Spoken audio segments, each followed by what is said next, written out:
Hello and welcome back to my channel, or if you're new, hi, welcome. My name is Ellen, and in this video I am going to be reading several books.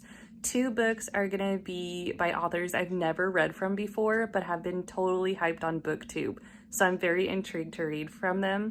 And one book is going to be from an author I have read before, but this is only his second book. So that book is The Maidens by Alex Michaelides. He wrote The Silent Patient, and I actually read that earlier this year and I loved it. So when I heard he's coming out with a second book, I knew I had to get it pretty much as soon as it came out. I ended up getting it at Costco. I just couldn't resist when I was passing by. So this is going to be one of the books I'm reading. And the other two books I'll be reading in this vlog are totally new to me authors. I did start one already. I'm about 100-ish, how many pages am I? 154 pages in. And for all you fantasy people out there, I'm really sorry, but this is my first time reading Brandon Sanderson. So I'm reading Warbreaker, 154 pages in, like I just said, and I'm really loving it so far. It's a little bit different than the fantasy I'm used to. I think I've just been so used to like some young adult fantasies. I've never really delved into like really deep adult fantasy, but I feel like this is a really good beginner for someone like me. So I'm really liking this so far, and I do own some other books by him, so I was wondering how I would like this one. And I didn't want to start his Mistborn series or start the Stormlight archive before I read this. So really liking this so far. And the last book I will be including in this vlog is Taylor Jenkins Reid. This is Malibu Rising. I saw this at my local library and I had to snatch it up. This book has also been on BookTube all over. I know she's popular for The Seven Husbands of Evelyn Hugo and Daisy Jones and the Six. And obviously I haven't read those because this will be my first book, but I thought, you know, since my library had it, it's a brand new release, I'm gonna pick it up and see what I think. I'm really excited to read these books because I feel like all these authors are either they're starting to get popular or they're already super popular. So yeah, here are my book options for this week. Who knows how long it's gonna take me, because let's be real guys, I'm a mom to a 14-month-old daughter, and when you're really exhausted, I either want to read or watch shows. So watching Schitt's Creek is kind of winning for me right now, but I'm hoping I can either start this or continue this tonight. We shall see what happens, right? I will update you guys when I have something to actually update. Bye for now. Hello, I am coming back just really quickly just to let you know I totally forgot to really give a good synopsis of Malibu Rising, The Maidens, and Warbreaker. So that's what I'm here to do. So Malibu Rising, basic premise is you follow this young woman named Nina and her three younger siblings, Jay, Hud, and Kit. And they are the children of the famous singer named Mick Riva.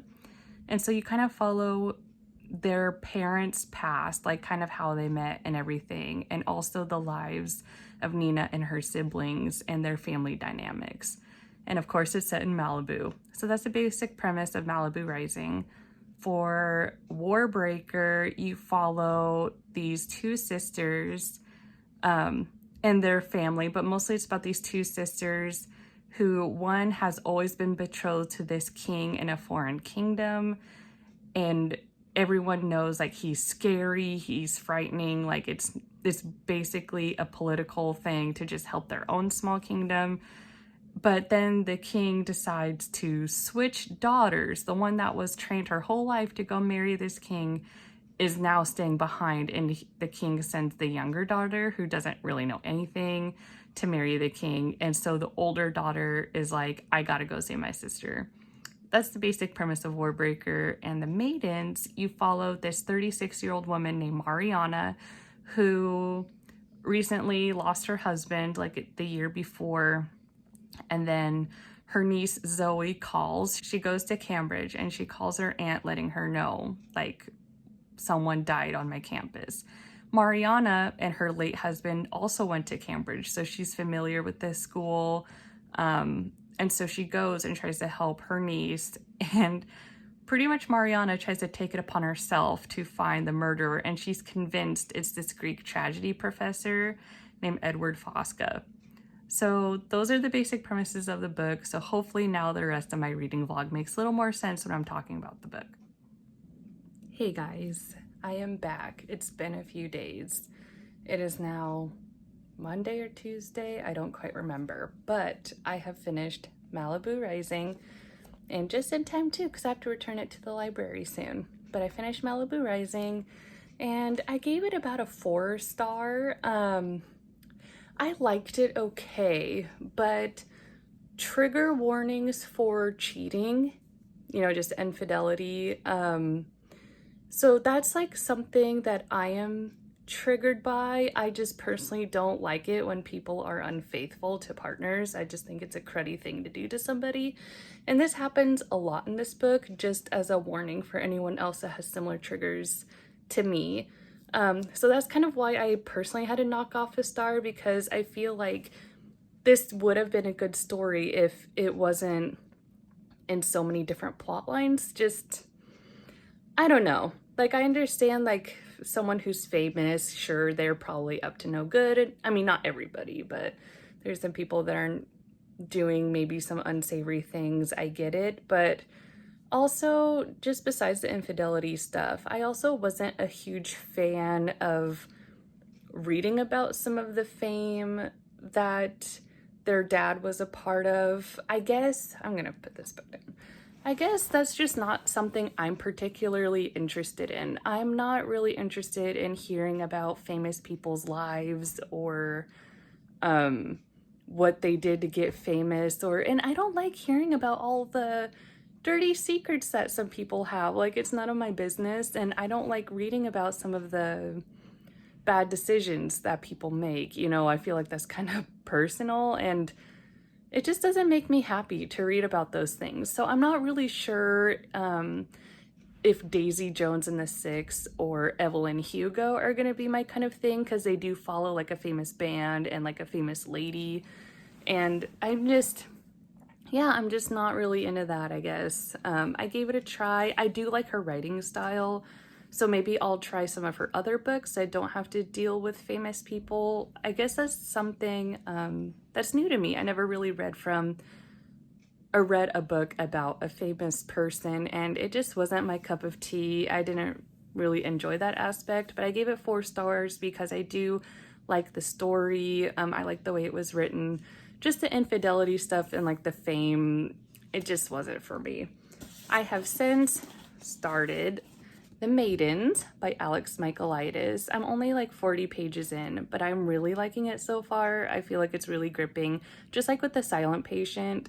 Something that I realized is with short chapters like he does, it's so easy to just fly through, because you're like, oh, just one more chapter, it's only 3 more pages, and before you know it, you've read like 40 pages in not a long time. So I'm really liking it so far.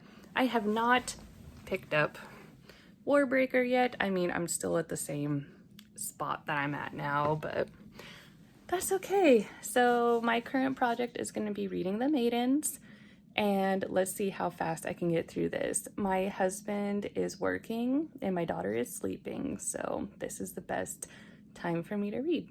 So I will check back in with you guys later.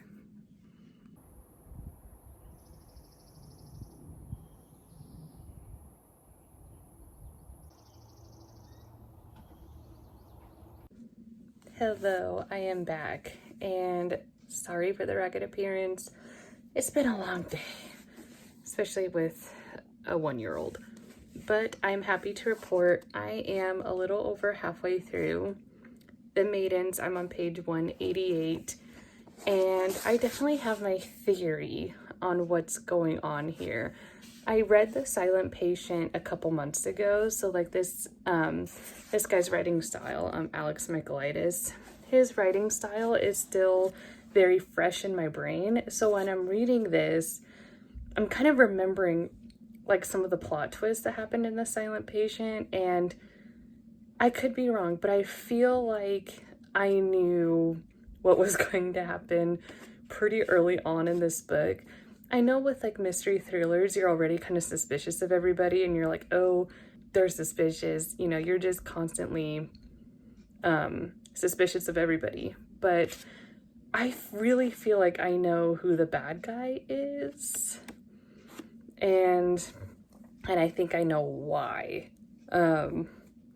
Again, that's just if my mind goes to this very dark place that I think it's this person. I'm sure there are other things that are happening that might be from other people, but I feel like the people who's murdering them, I think I know who it is. And I'm not going to say anything. I don't want to spoil the plot for those who haven't read it, but pretty much I'm at the part where the Professor Fosca, wants to have dinner with Mariana. So Mariana, like, it's not really a spoiler. You know she's investigating this Greek tragedy professor. She thinks he's the murderer. She has her reasons for believing so, and he's been aware that she is going around the campus asking questions, trying to figure out what happened, especially when it's her niece, Zoe, one of her really close friends, is the first one that got murdered. So yeah, it's really interesting. It is really good. If I did really guess what happened though, I will be like mildly disappointed, but if it is what I think it is, it's really messed up and it's still gonna be a good book. I really like how this guy writes, and so far I really feel like he's gonna be an author that I will just continue to read from if he keeps pumping out more books. Anyway, I just wanted to give my little update. I'm gonna start reading again soon. I'm hoping I can finish it tonight if I'm feeling ambitious. My daughter is asleep for the night, so we shall see. I'm pretty excited to read this though. I'm always excited to know like when I can read again. Anyway, that's all for now, and I will check back in when I have more news to share. Hello everyone. I am back to report that I finished The Maidens, and what are my thoughts? So I gave it a 4-star, but now I think I need to bump it down to a 3-star on my Goodreads because I was right. I guessed who did it pretty early on, and I guessed kind of why. I didn't guess like the intricate details on why, but I know, you know, I was right about who did it, why they did it, kind of certain circumstances about it, and that's always a little disappointing when the whole point of the book is to figure out who did it and why. But another thing too that I wasn't quite a fan was the fact that you only got Mariana's kind of point of view. You only really got the intricate details of the past of Mariana, and you didn't really get any of that background with the person who ended up murdering those people. You didn't understand what circumstances led them to being who they were, what triggered them to do that. At the end, you find out that they had some dark things that happened around the circumstances, and I wanted to know why. Like in The Silent Patient, when we were following Theo and he's trying to talk to this patient who's been silent for 5 years, you get both the woman who's been silent for 5 years. She allegedly killed her husband, and Theo was a psychotherapist, and you knew Theo had a troubled background, and you knew Alicia had a troubled background. So you really got to know both of them as people.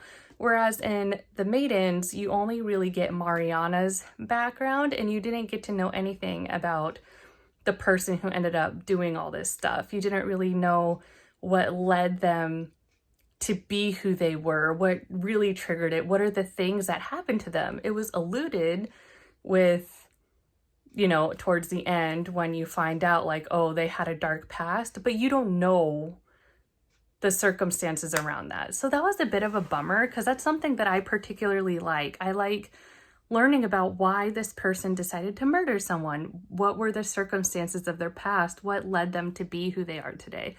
So that was a bit disappointing. So on further reflection, I think for both Malibu Rising and for The Maidens, I'm going to bump it down to 3 stars because the more I think about it, the more unhappy I kind of was with the circumstances of the story.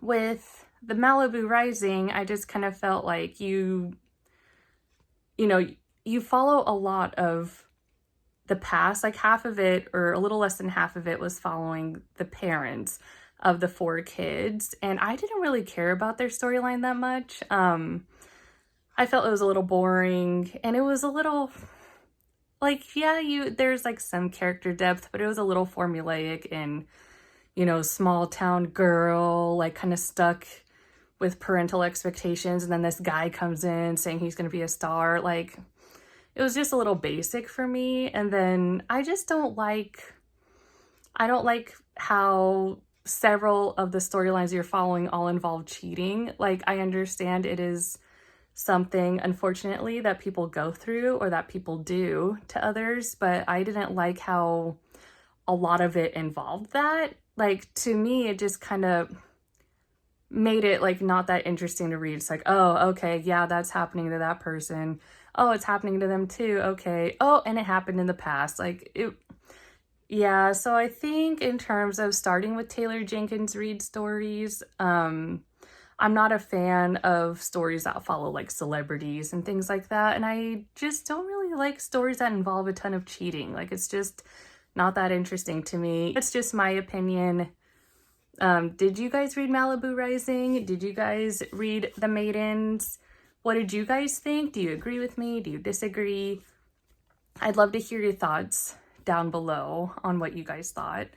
As far as Warbreaker, while I am really enjoying it, I'm just currently not in the mood to read fantasy right now, so I'm just going to end the vlog here. I am still really interested in this, but after reading Malibu Rising and The Maidens, it kind of made me realize I'm not really in a fantasy mood right now, so I might pick up another fiction or who knows. But right now, fantasy is just not what's calling to me, you know? So I'm going to end the vlog here. So let me know what you think. Like, subscribe, and comment. I'd love to hear your thoughts. Until the next time.